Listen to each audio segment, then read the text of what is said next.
The back end of it that you don't see, the processes that actually make the company function are identical. From the VA company to the freight dispatching company, I can pick one person up from one company, move them into another in the same role. They do the exact same thing. So we've set up our processes so that we could replicate this model in any business. So that's how we've been able to create this model. Welcome to Get Unstuck and On Target, the weekly podcast that offers senior leaders insights and strategies to not only lead with confidence and vision, but also to achieve groundbreaking results. I'm your host, Mike O'Neill. I coach top-level executives on the power of ethical leadership to forge teams to be as united as they are effective. In each episode, join me for insightful conversations with leaders just like you, providing practical advice to help you get unstuck and propel you and your company forward.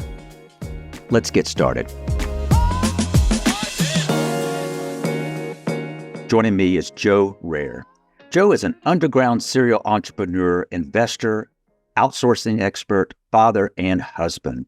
He currently owns 4 digital companies, 5 wedding venues, and as well as many real estate investment properties.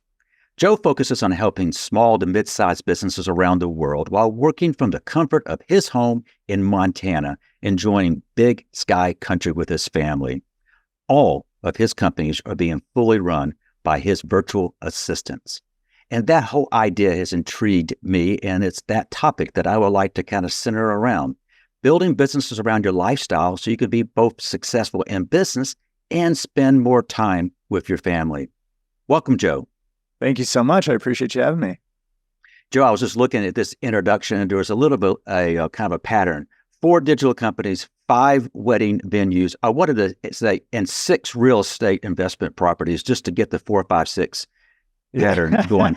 I attribute you having many real estate investment properties, but all that to be said, you do some things that just really fascinate me. And so maybe just let you explain in terms that you can do a better job of. What is it you do and how do you do it? And why should we be sitting up paying attention to Joe on this podcast? Well, I mean, I think, the easiest frame of reference to create is that everybody starts a business. If they're entrepreneurs, they want to get into business, really to have freedom, to have some level of freedom. And the reality is that most people will never have freedom from their business. Their business will actually cause them to work more, longer hours, probably be away from their family a lot more. The freedom that comes with a business is few and far between. And while some people may be able to create it, one of the aspects that typically goes missing if they are building a business and trying to get freedom is the financial side of it.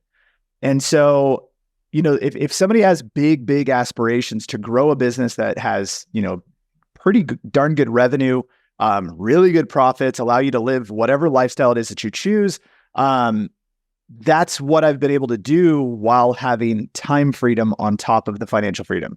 And so I got into business literally for freedom. I wanted to be able to do what I want, when I want to do it, be with my kids, and I've been an entrepreneur my whole life, so way before kids, but when I became a father, that was the number one thing. I never want to miss a single thing, not one thing. So I got to coach my daughter's basketball team, in multiple years. We just actually had our meeting last night for club volleyball. So now we had a traveling team to be on, my other daughter and our horseback riding. And, now we were just talking this morning on the way to drop them off at school. They want to do rodeo. And so, this summer's going to be rodeo. And it's like, but I want to be able to do all those things and provide everything that we, could dream of. You can't do it in business if you're locked into it, if you're the one who has to actually operate it. And so my specialty is creating a process for our business model that allows me the freedom to have other people run the business. And it just so happens we can create cost leverage by using overseas staff. And that's been, kind of my claim to fame. I didn't share the names of your companies, but okay. I'm a little bit intrigued by, I can see how they kind of fit together, but for those who are listening, they're kind of saying, well, what Joe is describing might not apply to me. Would you mind just kind of walking through the variety of businesses that you have? Yeah. So, I focus on things that have leverage, which is, pretty much technology has a lot of leverage. But the core company, the biggest company that we have, is level 9 virtual. So level number 9 virtual. And that's our virtual assistant services company. So we actually provide the virtual assistants using my model, using what I've done, dedicated virtual assistants, teams of virtual assistants that have various skill sets so that we can submit tasks, projects, things like that, get things done and get them done faster with highly skilled labor that just happens to have cost leverage because they're overseas. And so level 9 virtual is the first one. The bio, I think, is a little outdated. So we have level 9 virtual. We have a SaaS product, which is a marketing automation software branded for the wedding industry, because I also own a marketing agency for the wedding industry, which is how I ended up investing in wedding venues. And then we, over the past couple of years, we actually started last year, we started a couple extra businesses. We started a freight dispatching company, which is just silly because I don't know anything about freight and dispatching and logistics. I don't know anything about it, but my business partner, one of my business partners came to me and said, "Hey, I got an idea," and pitched it. And, when he said dispatching, in my head, I actually thought he meant like 911 dispatching. I was like, I don't think you can just like do that.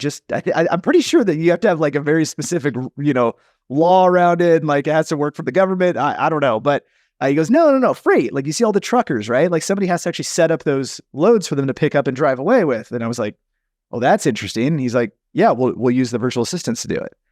And so we built an entire company around using virtual assistants to dispatch for freight companies.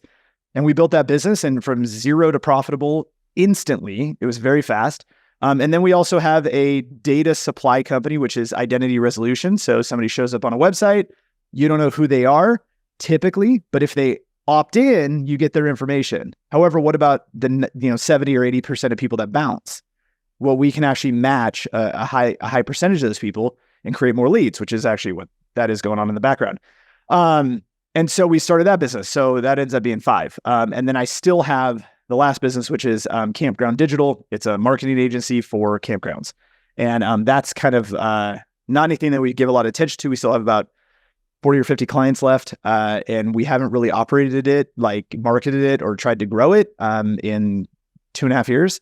And we've just had clients who stay forever. And so that's still highly profitable. It's a great business. I probably should do something with it, but my focus is in freedom.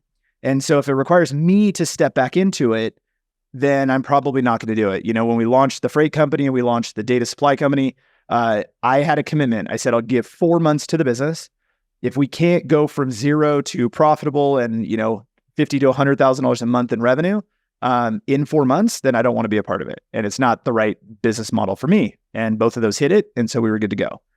And so, yeah, so while they are very different in a sense, the back end of it that you don't see, the processes that actually make the company function are identical.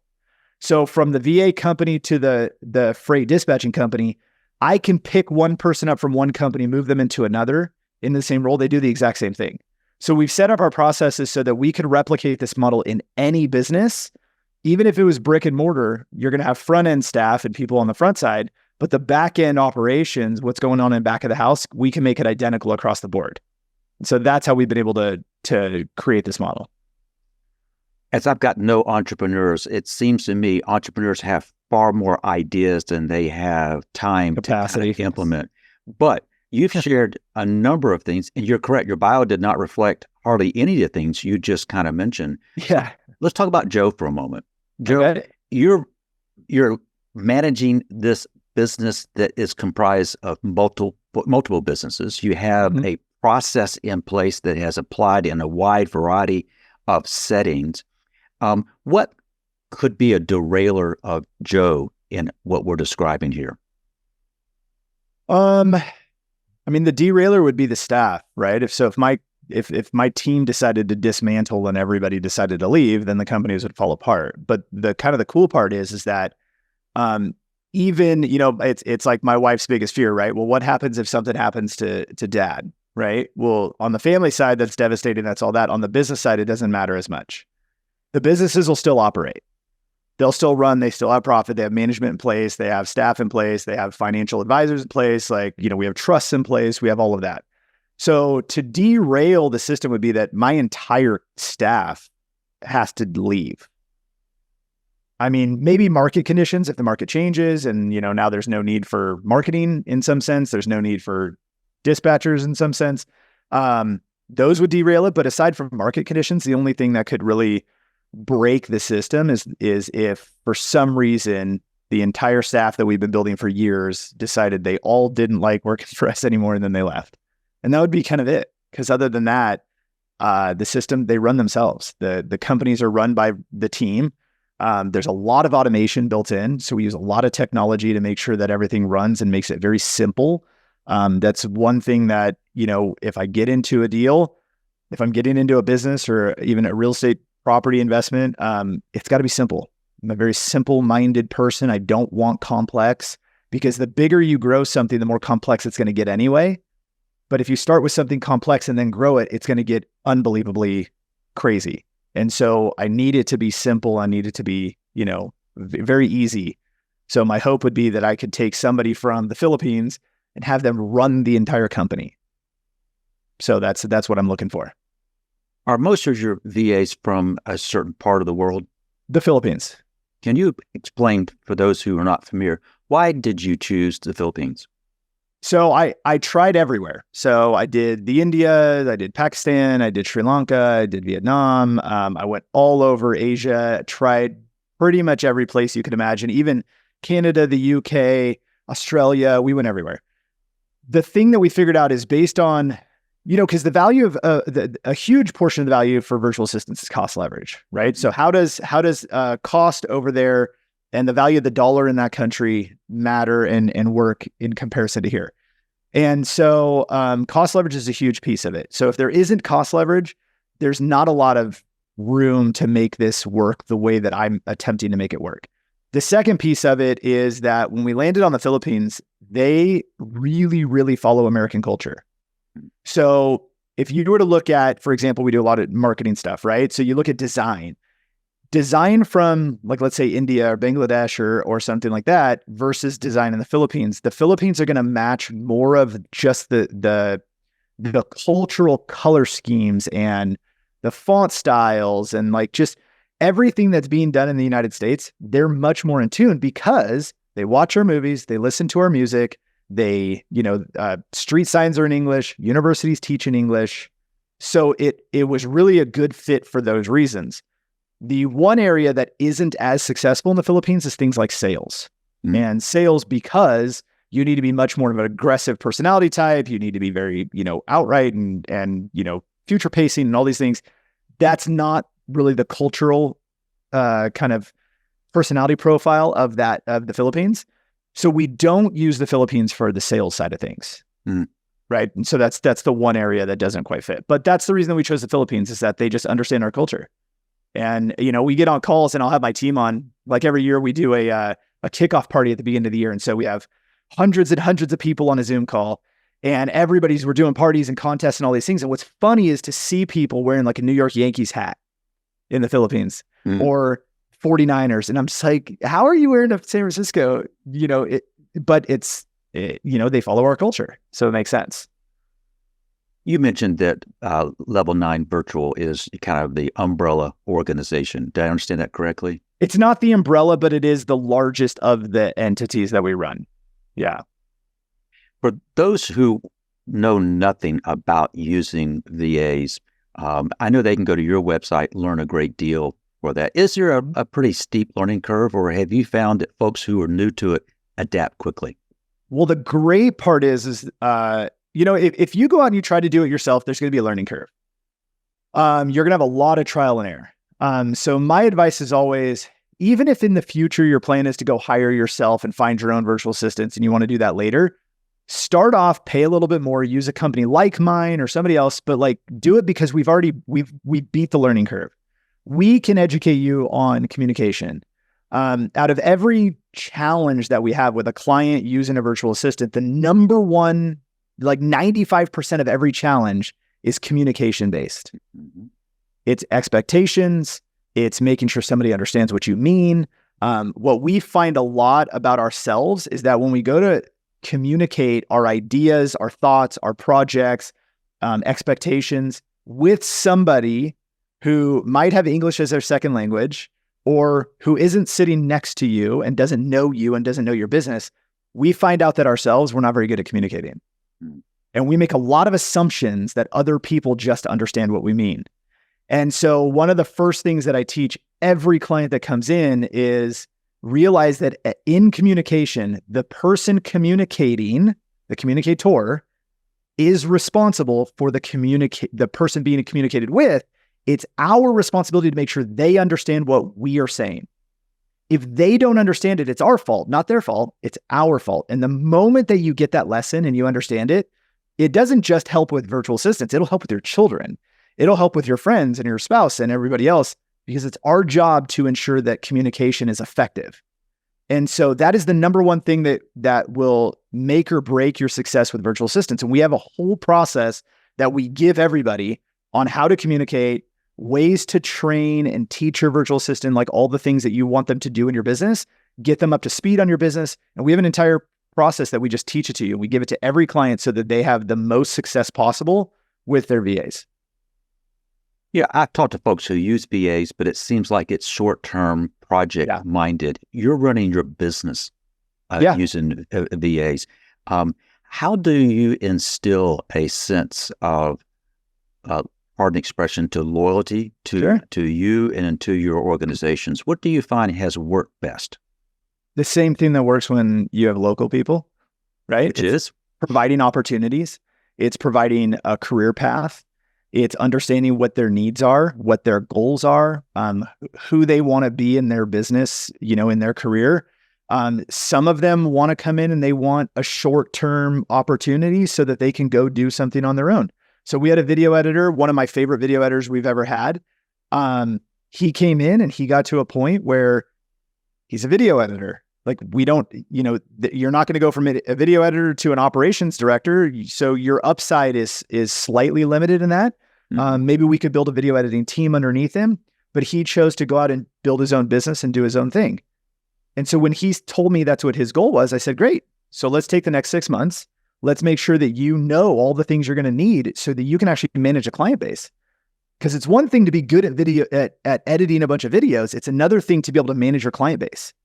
And then how do you collect payment? How do you manage that relationship, customer success, and all of these things? He didn't have any idea how to do that. But over a 6-month window, or 5 or 6 months, I forget, we helped him understand those things. He left, he built his own little business, but his brother works with us, his cousin works with us. And part of the reason is we create a culture in our business that we want the best for everybody. So I kind of reverse engineered how we operate Level 9 Virtual, which is we provide employment for virtual assistants for people in the Philippines, South America, wherever it is that our team is. We provide this opportunity. Our number one focus is the VA. And somebody will say, well, what about your clients? And I go, well, they're number 2. And the reason they're number 2 is because if we take care of number 1 takes care of number 2. So if we just do the right thing and we provide good experience for the VAs, we train them, we keep them up, we give them a trajectory of growth and opportunity for them, for their family. If we can do those things, they will take care of our clients. And I don't have to stress about worrying about clients. They take care of clients. And so that's been our success, is focus on the same things as somebody would want locally. What's the trajectory of my career?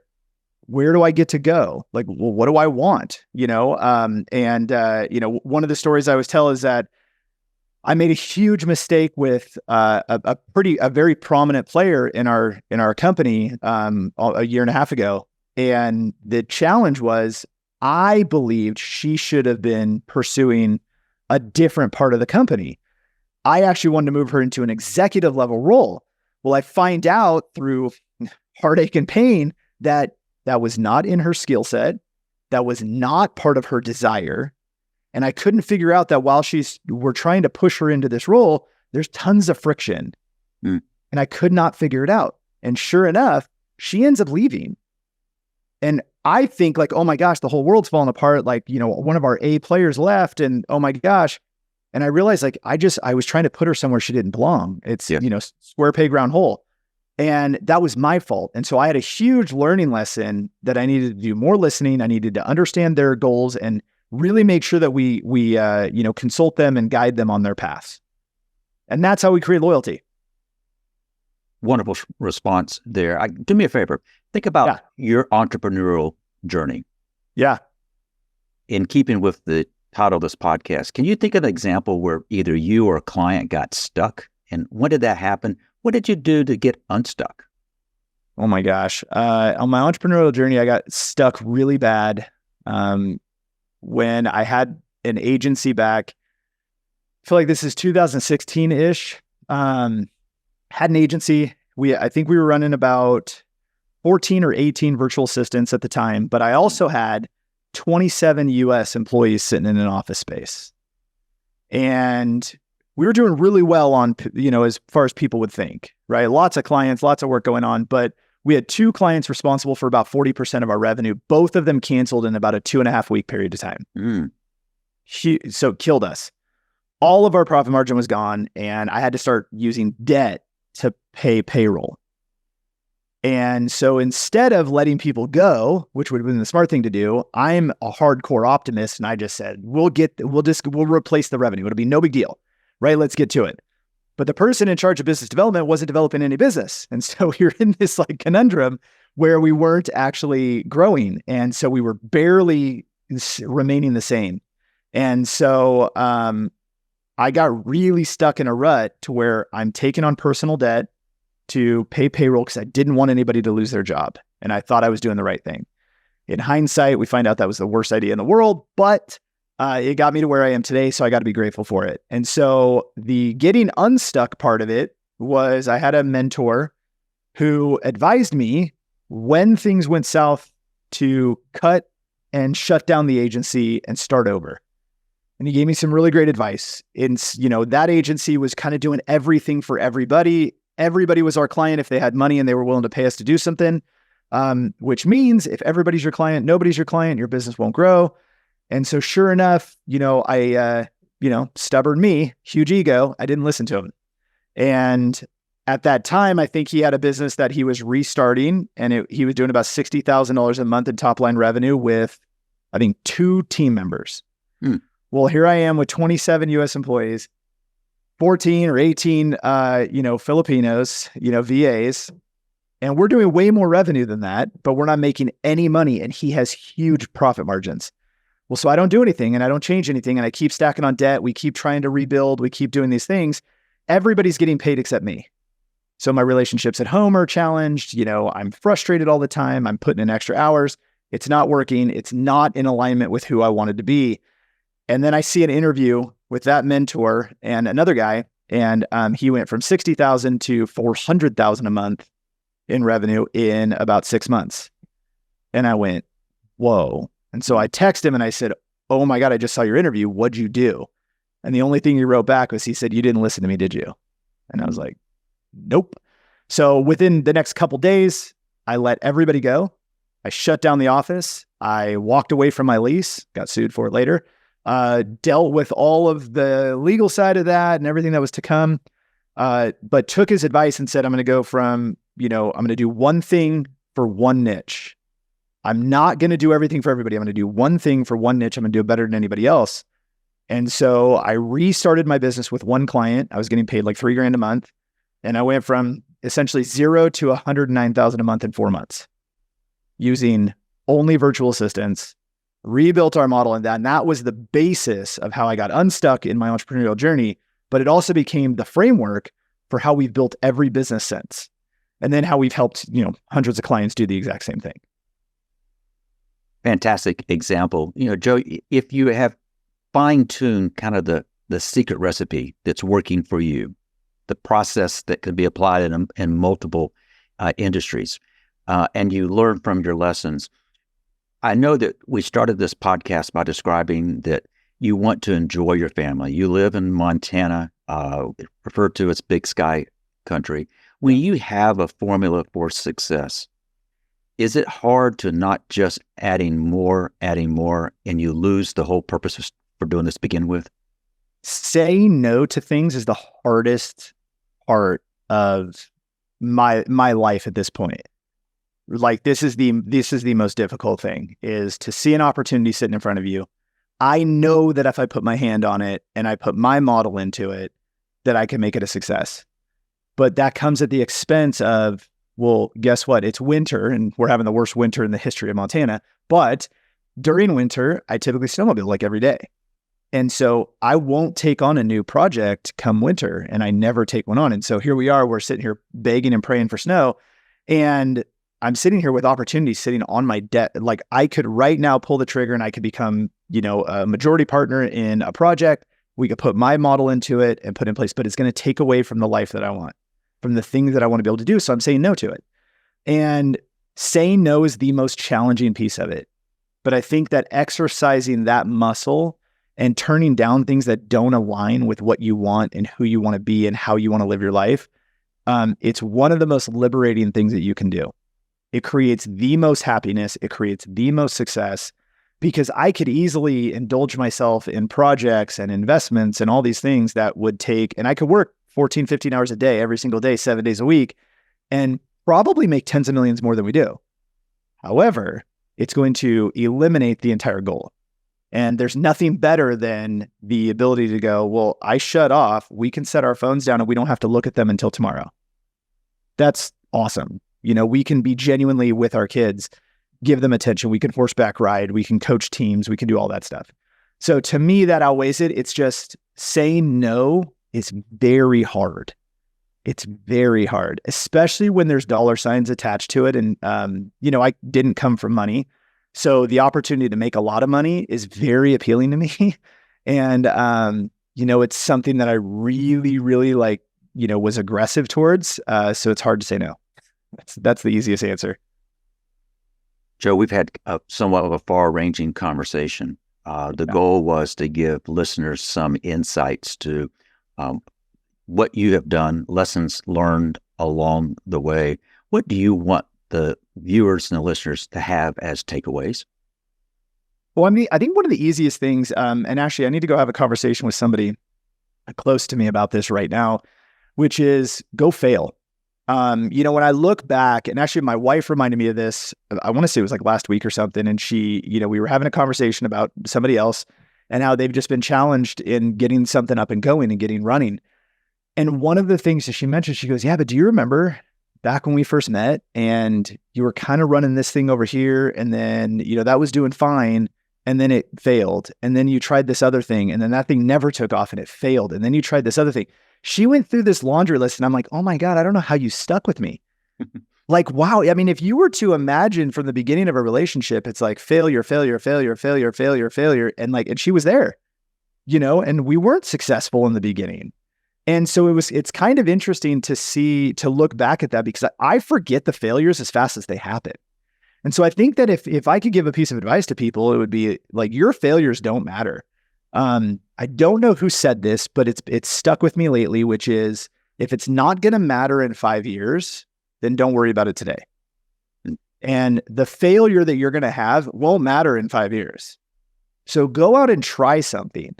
One of our keys to success and why we've been able to launch multiple companies and why we can do this with clients as well is that we'll go out and we'll make offers to the market and say, hey, I have this idea. Let's go see if somebody will buy it. Then we'll build the business on the back end. Right. But once somebody gives us money, now we don't have a choice. We have to buy it. We have to build it. Visitor Match, this company, which is the data resolution company, we started Visitor Match with an idea. I'd been buying data and I just said, we should see if we could sell this to clients. So we went out, we sold it. Next thing you know, we have about $20,000 in top line revenue coming in every month.